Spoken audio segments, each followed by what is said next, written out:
um, old boy Joel Romero is getting a fight, and it's not with UFC. Yeah, this Bellator tournament's about to kick. It's Bellator, right? Yeah, Bellator, it's the tournament already kicked off, but his fight with who is it? Anthony Anthony Rumble Johnson. Yes. Yes. Hey, thank you to Scott Coker for making that a first round. Like, bro. Hey, he talked about it, though. In his experience, when he was working with the UFC and Pride and all that shit, he learned that you cannot put the guys that the fans want to see on opposite sides of the bracket. You can't guarantee they're going to make it. And that's what happened at Pride, is every time they were like, oh, we're going to match these guys up and they'll meet in the finals, that shit would never turn out. And that's why you just make it a first round fight. The fucking more exciting guy should go on round one. Hey, it's crazy, though. I seen Anthony Rumble Johnson. He was like, they were interviewing together, like a 3-way call, and Joel Romero's right there too, and they're asking him like, so what's up, man? Like, what do you think? And he's like, shit, I know something for sure. I gotta watch out. I gotta be ready for this guy. He's a monster. You know what I mean? Like, he was legit, super respectful, all praise for Joel, and Joel's just sitting there like a straight savage.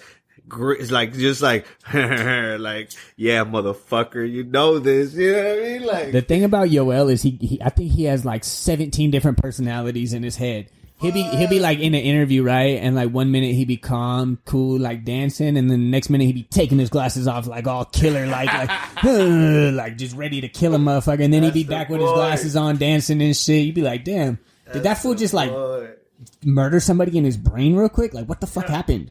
And it splits in, splits out. And if you go back and look at the interview with the schmo he did about 2 years ago, you'll see it. He talks about how like it's real cool and calm, and then you have to grab what you want and make it happen and flirt. And like, he gets so serious, and it's like scary. Yeah. You really feel it, you know, through the TV. You're like, fuck, Yoel will kill you, bro. Like, legit. But you know what's crazy is people have been talking about Yoel like recently that I fought him, and Luke Rockhold came out and said, dude, it was like punching a piece of rock. He's like, it's the hardest thing I've ever punched in my life. Holy shit. That's what I'm saying, bro. Like, a lot of people say that he's done plenty of cycles and steroids and this and that. That dude, he is like, I'm telling you, man, you go to some places on this earth, everybody look juiced up, but they just natural. You want to know what it is? And I'll tell you, this isn't a proven theory. This is just what people think. Is back in like the early 90s and 80s, Cuba was like testing on people, and they think he's like a Cuban science project for the Olympics. So they like bred this dude for wrestling. His tendons, when Dana White took him after Robert Whittaker broke his orbital, he took him to a surgeon, right? And the dude fucking was looking at him, and he's like, hey, where'd you find this guy? And he's like, I know he's crazy, right? And he's like, no, like, you don't understand. The tendon behind his eye is 4 times bigger than the normal tendon. Holy shit. Like, he's genetically just different. That's gnarly, bro. And that's what I'm saying. Like, yo, Romero is such a savage. I feel like he's gonna win. Yeah, I hope so, honestly, man. Like, and no offense to, you know, Anthony Johnson, but he's been out like 4 years, and he went from heavyweight to light heavyweight, almost came back at middleweight. Now he's back at light heavyweight. Like, I don't even know what to do with that dude.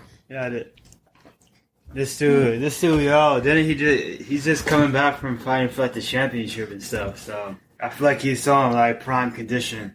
Hey, shout out to Masvidal, low key clowning on him. You know they tight homies, but Masvidal was saying, he's like, man, you don't know what age he is. Motherfuckers come from Cuba. They say they 20. Them motherfuckers 40. Well, you know why they say that?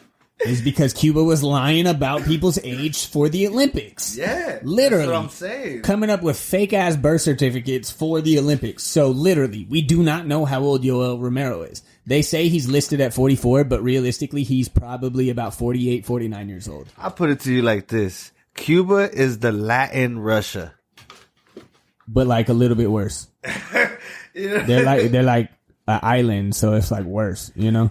When it comes to the Olympics, no, the Olympics, just strictly talking about Olympics. No, that's what he talking about. I'm talking about the corruption in Cuba is easier than it is in Russia. When you go through Russia, you have so many channels of like gangsters and thugs before you can even talk about governmental corruption. Oh yeah, they'll fucking for sure. And when you talk about Cuba, it's this island where you could pretty much get from one side to the other in a couple hours. So, I mean, it's just simple. And then the other thing about Yoel is he like Cole brought up, he just fought for a championship in his last fight. You know, it's boring. But I was whatever. saying like Cuban and Russia, they stay cheating in the Olympics. Like that's what Cuba did. True, but the other thing about those two countries is they have high expectations for their athletes, and if you don't come back with a medal, you might not come back at all. Yeah, it's crazy, man.